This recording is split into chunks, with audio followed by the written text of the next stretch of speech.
Hola chicos, ¿cómo están? Yo estoy muy bien, espero que estén pasando muy genial. Hoy les voy a enseñar mi colección de slime. Y bueno, les voy a enseñar cuántos son. Es este de latita, este que hice. Bueno, también los que son, pues los he hecho. Este y este de aquí, que van a decir que son muchos de barril y no.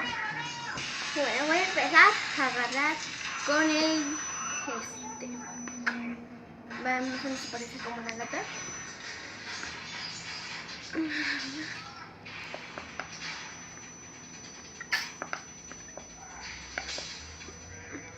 Que es color rosita. Y aquí digamos que casi no se estira tanto, pero sí es satisfactorio. ¿Vas a parar eso?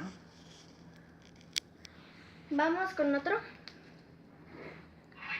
Este blanco, que digamos que casi no es satisfactorio. Este de moco de gorila. Este que también es como un satisfactorio.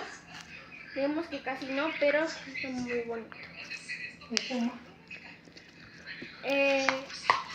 Bueno, espero que les haya gustado este video. Denle like y si quieren la cajita de descripción. Y hasta luego.